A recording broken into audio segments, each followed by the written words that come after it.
My favorite thing about a heel turn is the validity of the ideology and mentality shift within the wrestler. Usually we see a wrestler in the wrong and they're just doubling down. In Naomi's case, she believes she did a wrong thing for the right reason. She was someone that was kind of overlooked, but then the crowd always had her back and there was always a movement for her to become champion. And we saw that peak with Naomi with that glow persona. We saw her find her voice in the glow. She's girly pop personified in WWE. Your girl is vibrant, she's bright, and she's good as hell. We saw her return with this when she was done with her stint in TNA. And she comes back to a hectic women's division and she's cool with Bianca Belair because she's the one that inspired Bianca Belair to become a wrestler. And Bianca Belair is tag team champions with Jade. Jade Cargill is new, but the girl has the look. Now Jade and Bianca are tag team champs until someone attacks Jade Cargill, leaves her laid out. Naomi steps in to defend those championships with Bianca Belair, and it's all good until we see that the one that actually attacked Jade was Naomi herself. And the reason she gives Bianca was that she did it for Bianca. She said Jade was just riding her coattails and basically distracting her from her true goal, which should have been the WWE Women's Championship.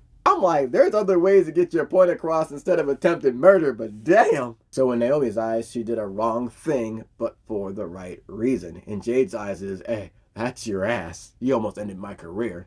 And things are messy because Bianca Belair is friends with both Jade and Naomi, but Jade don't trust Bianca Belair. She didn't tell her that Naomi was the one that attacked her, and Jade says she was actually closer to Naomi. And looking back, you can see instances where Jade was kind of shitty to Naomi, and Naomi didn't take that well, but she kept a brave face there. And you can look back now and see in hindsight, well, yeah, if they're all three friends, how come Naomi's outfit doesn't really match theirs? All these little clues of her being on the outside. Well, that's fine now because she's on her own side. It's been a long time since we've seen Naomi go villain. And what I love about this thing was a wrong thing done for a right reason. However, Bianca Belair doesn't want any part of this. So, oh, I do this thing for you and you can't even appreciate it now? And Naomi's thinking of all those times she was overlooked, always played nice. Now she's just reached her breaking point. And we see her with the caution around the gear now, because your girl always been fashionable, but to be able to take caution tape and make that shit fashion, she different. And we see her demeanor has changed now. No longer bright, no longer girly pop. Now she's hurting people. Like hurting people. Like she's a sicko with it. And I love it. Because this is a great look at a nice person, the nice girl,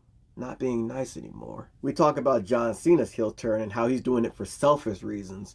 Naomi's heel turn is her abandoning a moral compass. If you in her way, you best proceed with caution. And she runs it back against Jade too. And Jade Cargill is not a small woman either. But Naomi is a straight up veteran and she takes it to Jade. Blindsides her again. Making it look like that scene where she had pushed her from a high height in the parking lot. And Jade is outside on the ground hurt. And we see Naomi just making fun of her, mocking her, doing her taunts. Like, yo, real sicko shit. And it's always dope to see because Naomi has been so good, so nice, and played by the rules for so long. Now we're getting to see the side of her that she's been holding back for all these years. She was out there choking B-Fab and biting her lip like this woman is different. And to this day, I believe Naomi has the best punches in wrestling because she makes that shit look like a high school fight. Every time I see Naomi throwing punches, I'm reminded of this specific girl fight I saw in high school. And I'm not talking about a cat fight. I'm talking about this was a UFC fight. Those hands were insane. Best hands I've ever seen. And Naomi throws hands with that same passion and realism. When we talk about that change in mentality, that change goes throughout the entire personality because she's no longer in all these bright colors, no longer girly pop. Now she's rocking darker colors. Hair is not really that bright dyed anymore. Your girl is dressed in black with the caution tape. It's not much, but it's subtle and it makes such a big, vivid point. The detail is all in the subtlety. And where the detail in the outfit is subtle, it is not subtle in the violence that she's no longer compromising. Naomi ain't smiling, she ain't doing cute TikTok dances. Your girl ain't playing peacekeeper. She's become a soldier of misfortune, a war captain. And it's interesting to see because there are times where you do have to be selfish to protect your own peace. Naomi might have gone about it in the wrong way, but was she really wrong? The tag championship was great for Bianca, but it was taking her away from her goal of getting that WWE championship back. Jade Cargill is young in the game of wrestling. It's nobody's fault. And she was learning from Bianca Belair. But maybe Bianca didn't mind being here. Maybe she was okay with being here. We don't know. But the here that we are facing now is Bianca Belair is going to be in a WrestleMania event against Io Sky and Rhea Ripley. and Naomi is going to be going against Jade Cargill.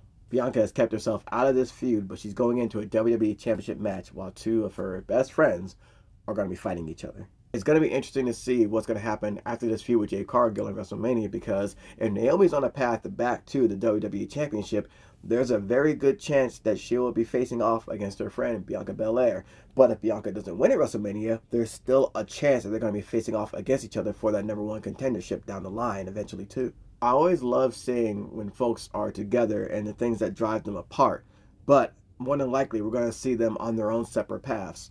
Who are they going to be when they reunite again and have to face off against each other after this time apart? But for now, in the present day, Naomi has given a clear warning for anybody that's coming in her way and how they should proceed.